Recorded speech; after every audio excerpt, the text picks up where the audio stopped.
Assalamualaikum warahmatullahi wabarakatuh.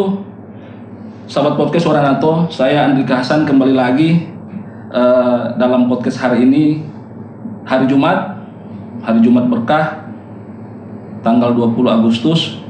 Di studio podcast kami telah hadir Bapak Ahmadi Mudeong SPD. Beliau adalah Kepala BKPSDM Bolamondo Selatan, Badan Kepegawaian Pengembangan Sumber Daya Manusia Bolamondo Selatan, Bapak Ahmadi Mudeong SPD.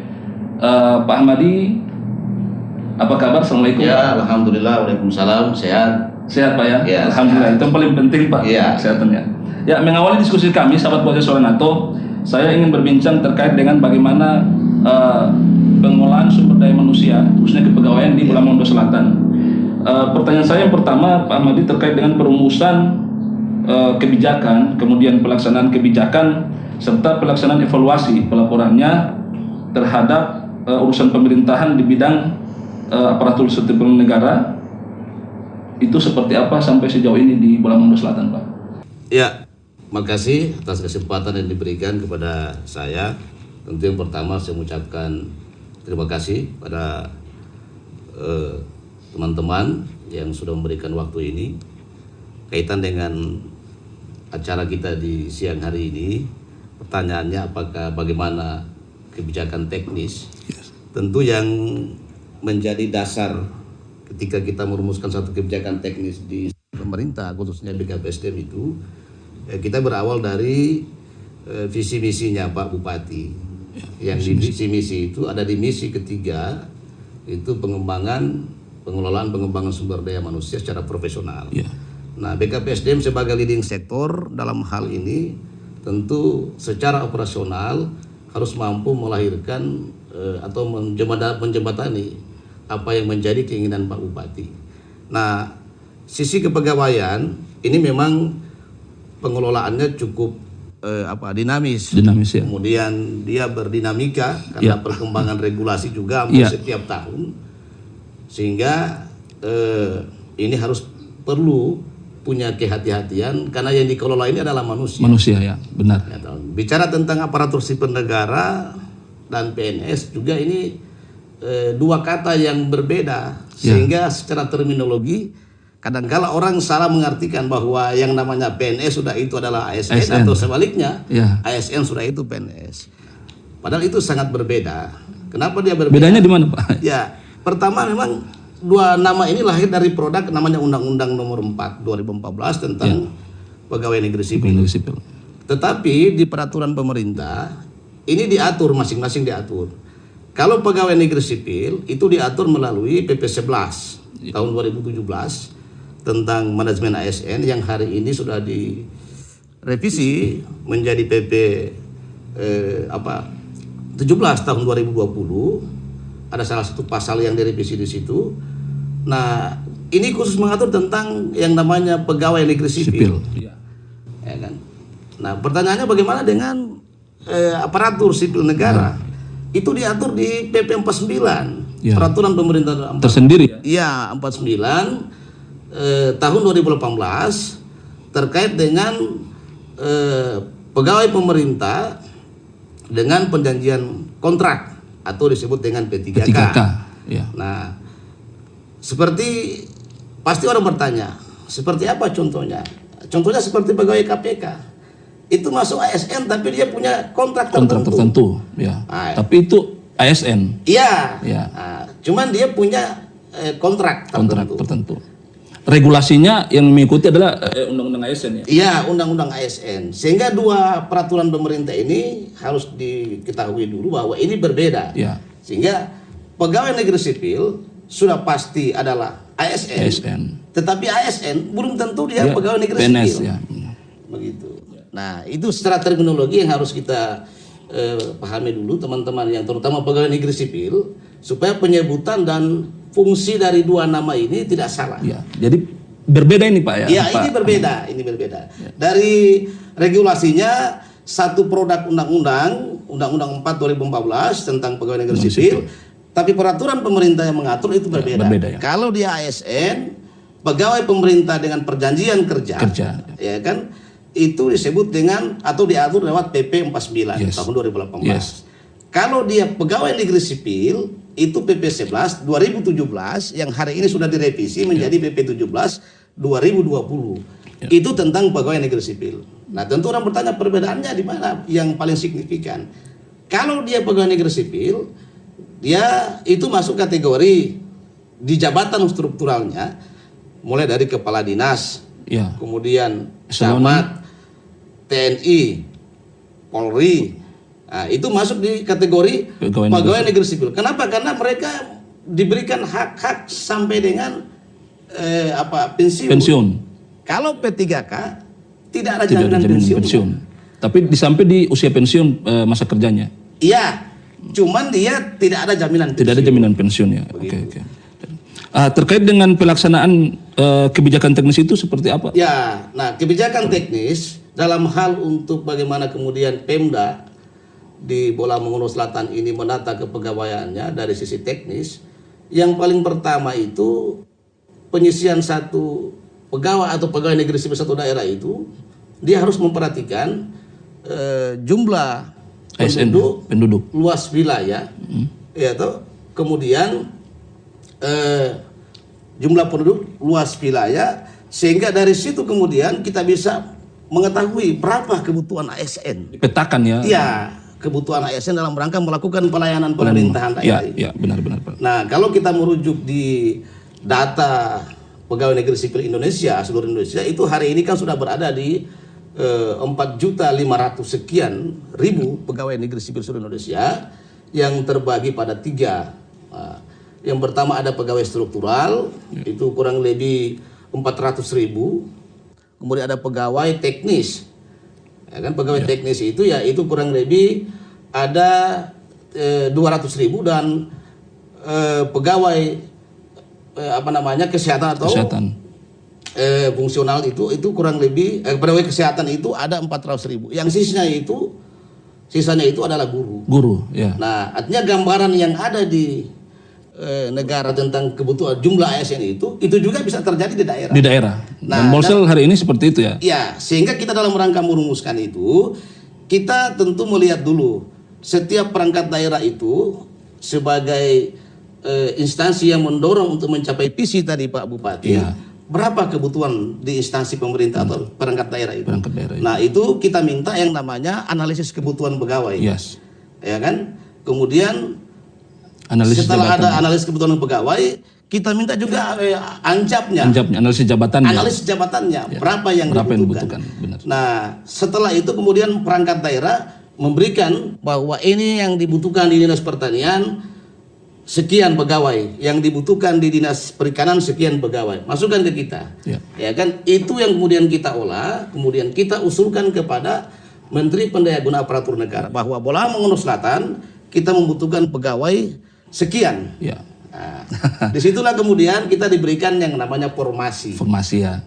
Atau kuota. Misalnya kita mengusulkan 500, yang disetujui setelah diverifikasi oleh pihak Menpan 300. Nah, itu yang menjadi penggerak nanti. Penggerak ya. Pak Ahmadi, itu terkait dengan pelaksanaannya teknis. Kemudian kalau evaluasinya seperti apa pelaporannya terkait dengan pengadaan aparatur sipil negara? Terkait dengan pengadaan aparatur sipil negara seperti contoh saat ini kan. Contoh saat ini ada 3 kan, urutannya kan tadi Undang-Undang Pegawaian, kemudian ada PP 17, ada PP 49. Kemudian setelah disetujui formasi yang diberikan kepada kita, maka ada beberapa peraturan. Misalnya kalau pegawai negeri sipil itu diberikan kayak kemarin kita ada peraturan pemerintah Pendayagunaan Aparatur Sipil Negara atau Permenpan 27 itu yang mengatur tentang bagaimana pelaksanaan ya kan, pelaksanaan ujian CPNS. Kemudian kita dikasih lagi oleh Menpan peraturan Permenpan nomor 28.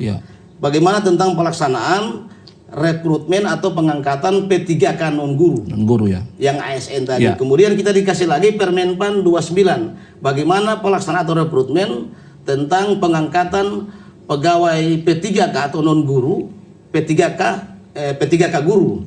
Sehingga 3 regulasi ini yang mengatur tentang pelaksanaannya. Nah, bagaimana evaluasinya?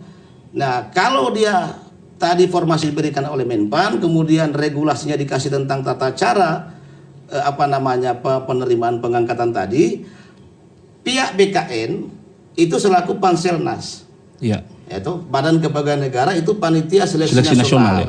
Nah, jadwalnya mereka yang tentukan. Nah, contoh kayak kemarin kita setelah dikasih formasi sekian, kita dikasih formasi kemarin kan kita pegawai negeri sipil dikasih 143 formasi. Kemudian yang P3K guru kita dikasih 290. 290 ya, Ya, untuk kemudian kuota tahun yang ini ya. P3K non guru atau teknis kita dikasih 79. Nah, kapan pelaksanaannya diatur oleh BKN. Kayak kemarin kita dikasih tanggal 30 mulai dibuka pendaftaran. Berarti jadwal itu dari BKN ya, Pak? Iya, BKN. Bukan ditentukan di daerah ya? Iya. Ya. Makanya dari situ kadang-kala kan ada stigma yang terbangun bahwa semua diatur oleh BKPSDM karena panitia lokal. Ya, kan? padahal tidak. Nah, ini yang perlu diluruskan ini. Iya kan, padahal tidak. Apalagi misalnya jadwal-jadwal itu langsung BKN. Iya. Ya kan? Ya, ini jadi harus diketahui sahabat. Ya. BKN yang berikan jadwal ke kita, kemudian kita ngikuti. Ya. Tanggal 30 sampai tanggal 26 pemasukan berkas kan. Nah, setelah dimasukkan berkas itu dievaluasi. Ya. Ya kan, atau dalam bahasa itu diverifikasi oleh Panitia daerah. Ya.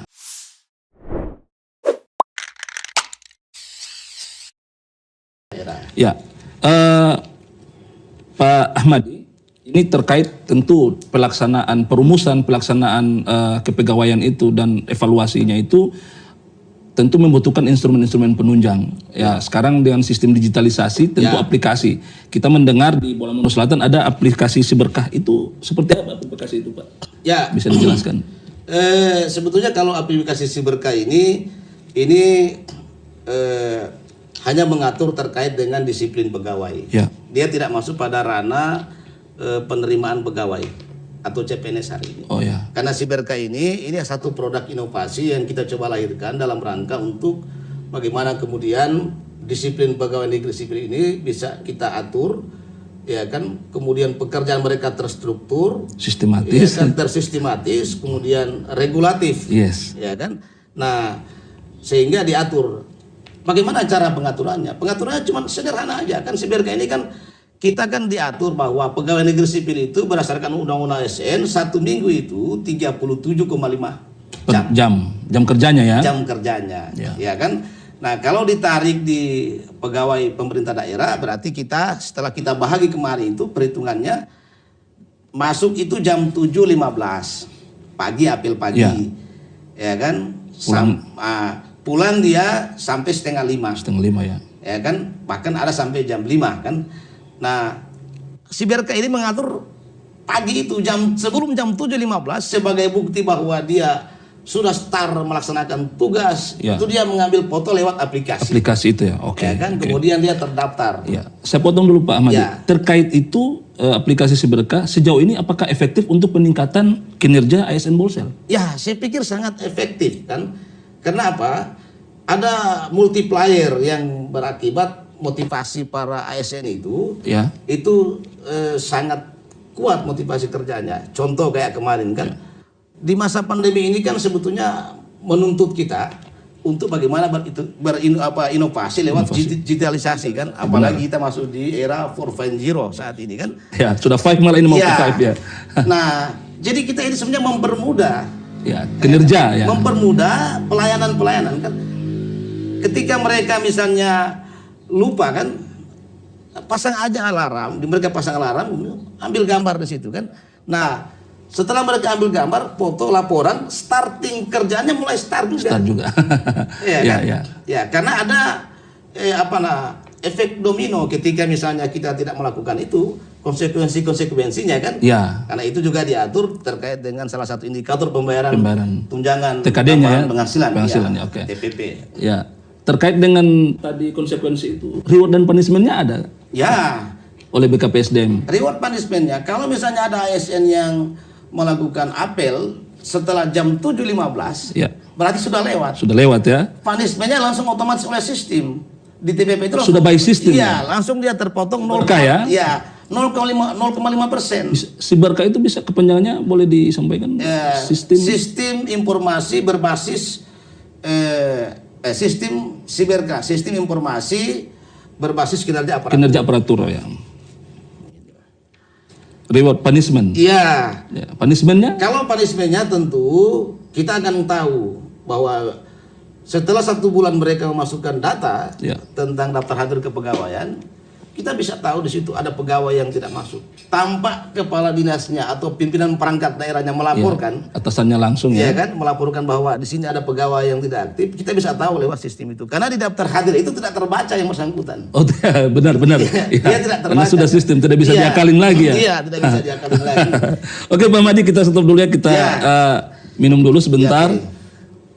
Luar biasa perbincangan kita hari ini, sahabat podcast Suara NATO, dengan Kepala BKPSDM Bolamondo Selatan, Bapak Ahmadi Mudeong SPD. Ini Pak, saya lanjut terkait dengan penambahan OPD baru. Yang hari ini kita mungkin kurang dari 4 OPD. Terkait perekrutan pegawai dan penganggarannya ini bagaimana Pak? Otomatis kan ini membebani APBD. Memang ini penambahan OPD baru ini sebagai amanat daripada penambahan beberapa kementerian di pusat yang mengharuskan daerah itu harus membentuk satu perangkat daerah baru. Ya kan, saya beri contoh kan di beberapa yang hari ini kayak PU, perumahan, pemukiman, Kim Praspil kan. Kim Praspil ya. Nah, sementara itu kan setelah dia itu bisa jadi pecah dipisah ya. Jadi dinas PU dan ada perumahan pemukiman. Kemudian juga begitu di Perindako penanaman modal itu panjang sekali kan, sementara di kementerian ada kementerian SDM sama tenaga kerja sehingga dia dipecah. Nah, memang ada konsekuensinya. Konsekuensinya adalah penganggaran dan penambahan SDM. Tetapi dalam rangka kita untuk bagaimana memberikan optimalisasi pelayanan dan fokus pada program-program yang menjadi target bagaimana tercapainya visi misi Pak Bupati, ini mau tidak mau harus kita lakukan. Nah, sehingga solusinya sederhana aja kan. Misalnya PU yang kemarin dia dapat anggaran misalnya 10 miliar, tapi masih gabungan beberapa bidang di situ kan. Nah, ketika dia dipecah, maka anggaran yang di bidang tadi di salah satu bidang yang hari ini tinggal dikurangi saja. Itu yang masuk di dinas sana. Oh, begitu ya. Dia bergeser ke situ. Ya kan, sehingga sebetulnya tidak terlalu signifikan penambahan anggarannya kan.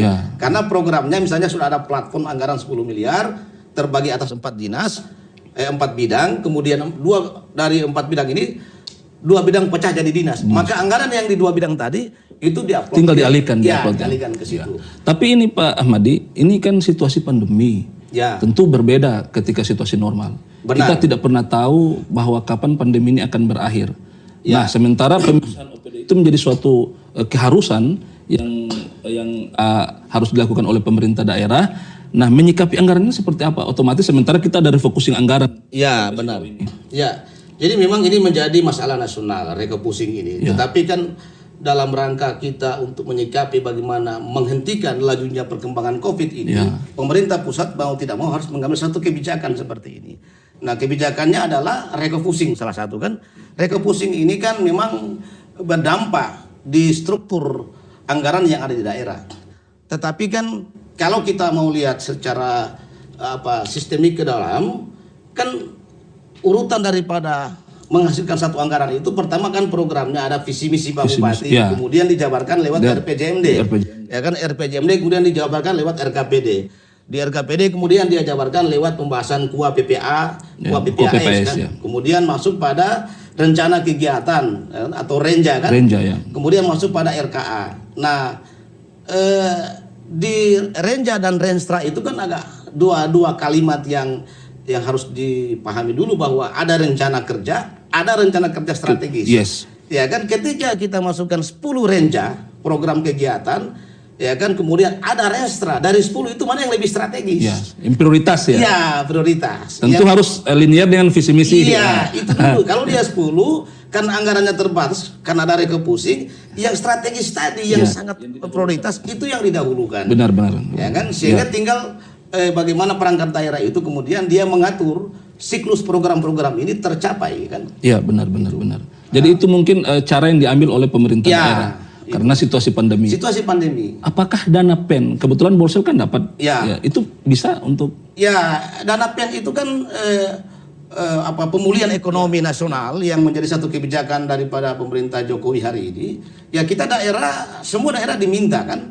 Nah, yang tidak terakomodir lewat DAU, dana alokasi umum atau APBD. Nah, kita bisa usulkan program itu dengan memasukkan di PEN tadi, program PEN itu. Jadi tidak semua Pak ya bisa dipilih. Iya, bisa dipilah sesuai dengan usulan-usulan dan skala prioritas apa yang menjadi program yang sangat strategis dalam rangka peningkatan ekonomi kerakyatan yang ada di Pulau Mongondo Selatan.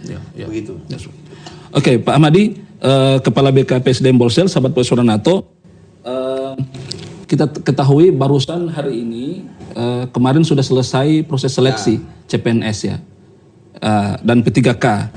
Tapi kita melihat banyak kuota yang mungkin minim pelamar. Contohnya seperti dokter spesialis. Ini tanggapannya seperti apa, Pak Ahmadi? Memang ini menjadi satu fenomena di hampir semua daerah kan. Bahkan kemarin kita sebetulnya pendaftarannya sudah ditutup tanggal 21 Juli ya. Tapi diperpanjang sampai tanggal 26. Nah, kita tanya di Panselnas kan, kenapa diperpanjang kan, meskipun itu satu kebijakan. Ternyata memang penerimaan ini kan seluruh Indonesia, 400 kabupaten kota seluruh Indonesia ini kan mengusulkan. Ya kan, yang diberikan jatah untuk tahun ini itu 1.200.000 sekian pegawai negeri sipil yang diangkat oleh Menpan dalam ini Mbak Cahyo Kumolo mengangkat penerimaan pegawai yang terbagi pada CPNS, calon pegawai negeri sipil, kemudian P3K, guru dan P3K non guru. Nah, beberapa daerah kabupaten kota sampai tanggal 18-19 itu tidak ada pelamar. Ya kan? Ya, termasuk Pulau Mongondo Selatan. Bolsel sudah ada pelamar, tapi beberapa kabupaten kota. Contoh kayak di Papua kemarin kan, setelah kita lihat bahwa dari rating itu daftar pelamar-pelamar itu masih kurang. Nah, fenomena ini memang terjadi di tahun 2021 di masa pandemi yang saat ini kan. Nah, ada beberapa formasi yang kita usulkan dan ini yang menjadi tantangan kita di daerah. Apalagi kita daerah Pulau Mongondo Selatan pesisir ini. Setiap tahun kita mengusulkan formasi dokter spesialis, dokter umum. Ya kan? Kenapa? Karena kita pingin bahwa rumah sakit yang ada di kita ini, ini objek vital yang memang harus. Salah satu indikator untuk dia naik dalam hal penilaian oleh Dinas Kesehatan atau oleh Kementerian Kesehatan Republik Indonesia bahwa dia bisa naik level tipe dari tipe D, C dan seterusnya itu. Salah satu indikatornya adalah ketersediaan sumber daya dokter spesialis. Ya kan? Nah, sehingga kita mau tidak mau mengusulkan. Setelah kita usulkan, pelamarnya kurang, ya kan? Pelamarnya kurang. Bahkan hari ini dari 8 dokter spesialis yang kita usulkan itu tidak ada yang melamar. Ya kan? Tahun kemarin juga begitu. Nah, kan pasti orang bertanya kan, loh sudah tahu-tahu tidak ada yang masuk, kenapa diusulkan? Nah, kita kan berusaha, ya kan? Siapa tahu ada yang masuk. Ternyata sistem ini yang kita pakai ini berakibat boleh jadi kita rugi, daerah ini rugi karena tidak ada pelamar. Sehingga ada rumusan-rumusan yang coba kita bicarakan di BKPSDM ini ke depan untuk penerimaan pegawai khusus dokter spesialis karena tidak ada pelamar. Maka yang kita akan buka atau kita usulkan cuma dokter umum saja. Ya kan? Nanti ketika mereka terangkat, ya kan, nah kita bikin kesepakatan setelah mereka 2 tahun pegawai negeri sipil, kemudian kita sekolahkan, ambil spesialis. Ya kan, daripada kita menunggu penerimaan kemudian tidak ada yang masuk, kan rugi. Kalau tidak salah kemarin pemerintah Kabupaten Mongondo Selatan sudah pernah melakukan. Iya, itu sudah pernah kita lakukan. Begitu. Nah, yang penting ada komitmen dan harapan mereka harus mengabdi di daerah ini. Karena itu satu kebijakan Pak Bupati dalam rangka untuk bagaimana supaya ada dokter disekolahkan. Ya, benar. Gitu. Jadi itu langkah yang diambil ke depan, jangan sampai kalau kita buka dokter spesialis lagi tidak ada. Iya. Mendingan kita buka dokter umum dulu biar nanti daerah yang menyalurkan. Iya, 2 tahun kemudian setelah itu Pak Bupati memberikan rekomendasi untuk disekolahkan. Tapi dinyatakan lulus dulu yang bersangkutan. Setelah dinyatakan lulus, kemudian kita urus, ditugaskan dia untuk belajar. Ya. Begitu. Dengan kita beri injeksi beasiswa. Beasiswanya ya. Nah, karena dia diberikan tugas pelajar. Ya, mudah-mudahan ini menjadi rangsangan ya. Ya. Para calon dokter nanti ketika ikut CPNS jika terpilih bisa mengabdi di daerah ini. Ya.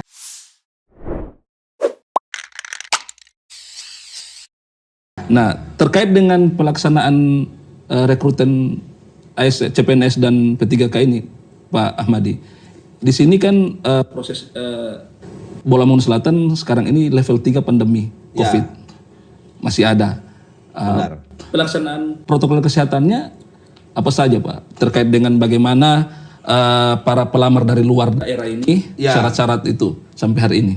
Ya, jadi kita karena ada surat penegasan dari Badan Kepegawaian Negara Regional 11 BKN yang dasarnya adalah BKN Pusat dalam hal ini Panselnas terkait dengan penerimaan. Kemarin kan kita penerimaan berkasnya diantar langsung kan, tapi kita pakai syarat. Syaratnya adalah bahwa harus mematuhi prokes. Peserta yang masuk bisa mengantar berkas itu adalah mereka yang memakai masker, kemudian mereka yang mematuhi betul jaga jarak, termasuk kita sediakan tempat untuk cuci tangan. Setelah itu mereka tidak lama antar aja berkas, tak kita daftar langsung keluar, berkas dapat langsung keluar. Nah, kemarin itu kan yang mendaftar yang kita itu ada 1.800. 1.800. Ya kan? Dari luar juga lumayan banyak, Pak ya. Ya, yang mengisi formulir. Ya, mengisi formulir ya. Nah, tetapi yang mengembalikan formulir itu tidak sama dengan yang mendaftar. Ya kan? Ada kurang lebih sekitar 100 lebih pelamar yang tidak submit. Dia tidak ngantar formulir. Tidak ngantar formulir ya. Nah, kemudian begitu juga di P3K. Nah, setelah kita verifikasi, kemudian kita umumkan, kemudian ada masa sanggah. Hari ini khusus CPNS itu yang nantinya akan dinyatakan mengikuti tes SKD, seleksi kepesertaan itu 1.200 sekian. Ya kan, mereka ini tinggal menunggu jadwal dari BKN dalam hal ini Panselnas untuk kapan pelaksanaan SKD. Nah, kita sudah dianjurkan oleh mereka di masa pandemi ini kan. Pada saat pelaksanaan SKD yang kemarin kita satu hari itu dibikin 5 sesi. Satu hari itu, satu sesi itu 50, berarti satu hari 250 orang. 10 orang. Nah, oleh BKN hari ini diperketat. Setiap hari hanya dibikin 3 sesi. Ya kan? Tetapi satu sesi minimal 75 orang. 75 orang. Ya kan? Nah, mereka yang akan ikut nanti sebentar seleksi kompetensi dasar ini itu dites. Mereka akan dirapid. Di rapid test. Di rapid test. Swab ya. Di rapid antigen. Antigen ya. Ya kan? Bila mana ditemukan ada yang reaktif, pasti otomatis orang bertanya, ikut tidak? Bisa. Tapi tempat mereka disendirikan. Oh ya, berarti tidak menghilangkan haknya ya. Walaupun mereka dia reaktif ya. Luar biasa. Dan itu sudah kita antisipasi. Pelaksanaan CAT kita dilaksanakan di lantai 2 BKPSDM dan bagi calon peserta yang positif atau reaktif itu kita akan laksanakan pisahkan di SKB pelaksanaannya. Jadi swab adalah wajib ya untuk pelaksanaan SKD-nya. Ya, kita kalau terkait dengan isu bahwa harus ada vaksinasi itu apa? Benar apa harus ada vaksinasi minimal? Ya, karena kalau vaksinasi itu kan setiap daerah ada program vaksinasi kan. Nah, yang ikut di Bolsel ini kan ini multi daerah. Multi daerah. Ada yang dari Gorontalo, bahkan ada dari Makassar, dari Palu kan. Nah, tentu kalau itu mereka datang ke sini heterogen, bukan masyarakat homogen ya. Jadi agak kalau mereka ke sini pasti mereka akan lewat Gorontalo diperiksa. Ya kan, mereka masuk ini juga akan apalagi naik pesawat. Kan? Nah, intinya tetap kita menerapkan protokol kesehatan sesuai dengan anjuran daripada panitia nasional Panselnas dalam hal ini BKN untuk pelaksanaan ujian CPNS ke depan. Ya, Pak Ahmadi Modeong, Kepala BKPSDM Bolamongondo Selatan. Nah, ini sekarang terkait untuk lelang jabatan keeselonan, proses dan prosedurnya bagaimana itu, Pak? Ya, lelang jabatan ini kan ini diatur oleh Undang-Undang 5 juga. Kemudian Undang-Undang PP 11 tadi bahwa mekanisme pengangkatan jabatan tinggi Pratama itu melalui 2 pola. Yang pertama adalah pola melalui lelang jabatan atau yang disebut dengan open building, ya kan. Kemudian ada yang disebut dengan uji kompetensi atau JOVIT. Nah, 2 model pengangkatan JPT jabatan tinggi pertama ini berbeda. Kalau di open building itu terbuka untuk umum. Jadi misalnya pejabat dari luar Bolsel, Ya. ketika dibuka dinas pendidikan akan dilelang, maka mereka bisa masuk. Mendaftar ke sini, ya kan? Begitu juga dari Gorontalo bisa. Open building namanya itu, Pak. Ya, itu disebut dengan open building atau lelang jabatan kan. Kemudian bagaimana dengan JOFIT atau uji kompetensi? Nah, itu cuma di lintas saja, internal misalnya saja, ya. 14 dinas atau 10 dinas yang akan diuji kompetensi kan. Dinas Pendidikan, Kesehatan, BKPSDM. Nah, 15 orang ini yang akan ikut. Ya kan, dasarnya akan ikut asesmen dulu. Asesmen dulu ya. Ya kan, yang tidak bisa lulus asesmen, maka ketika dia akan masuk di ujian namanya pansel, ya kan, uji kompetensi yang akan diuji oleh panitia seleksi nanti atau tenaga ahli, itu menjadi salah satu indikator, ya kan, salah satu nilai, karena nilai asesmennya tidak bisa mendongkrak hasil nilai ujian. Ya, benar. Makanya kalau pertanyaan apakah ada uji kompetensi? Iya, ada. Itu efek domino dari ketika kita ada perangkat daerah yang hari ini ketambahan kita 3 ya OPD kan? Itu OPD kan. Ketika kita mengisi itu harus melalui JOFIT atau open building tadi. Ya, benar. Begitu. Ya. Ini agak personal mungkin, Pak Ahmadi Modeong. Saya ketahui betul Bapak alumni Gorontalo, aktivis senior saya juga, saya pernah. Jadi mungkin bisa diceritakan sedikit, Pak. Hari ini Bapak selain Kepala BKPSDM juga Ketua IKA PMI Bolsel ya. Perjalanan karir sebelum mencapai Kepala BKPSDM, Pak, bisa diceritakan ke kita sahabat podcast Suara NATO, Pak? Ya. Mengawali karir Bapak sebagai ASN, seorang ASN. Ya, memang benar sekali. Memang kalau bicara tentang karir saya dari awal tidak pernah bermimpi suatu saat akan menjadi seorang kepala Badan Kepegawaian atau BKPSDM di Kabupaten Bolamongo Selatan. Karena memang di Gorontalo itu kan saya berangkat dengan sejak tahun 1993 saya berangkat, ya kan. Dari sini saya berangkat. Nah, ya namanya anak rantau kan, kita berjalan di sana kan. Carut marut lah perjalanan hidup saya. Setelah kuliah saya kan kuliah kurang lebih hampir 8 tahun baru bisa selesai kan. Cuma memang saya percaya bahwa ternyata setiap hidup itu sudah diatur. Sudah diatur, takdir ya. Sudah diatur. Rezeki sudah diatur. Ya, kemarin saya jujur pernah melawan itu kan. Dengan egoisme yang cukup tinggi dan ternyata tidak bisa dilawan. Tidak bisa dilawan. Ya kan, artinya, kalau melawan dari dalam masuk. Kan?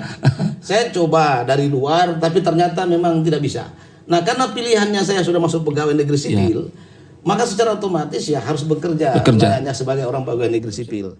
Seperti itu. Jadi di organisasi saya juga memisahkan mana urusan-urusan yang sifatnya pemerintahan dengan kegiatan-kegiatan kantor itu tidak bisa dicampur adukan dengan urusan organisatoris ya.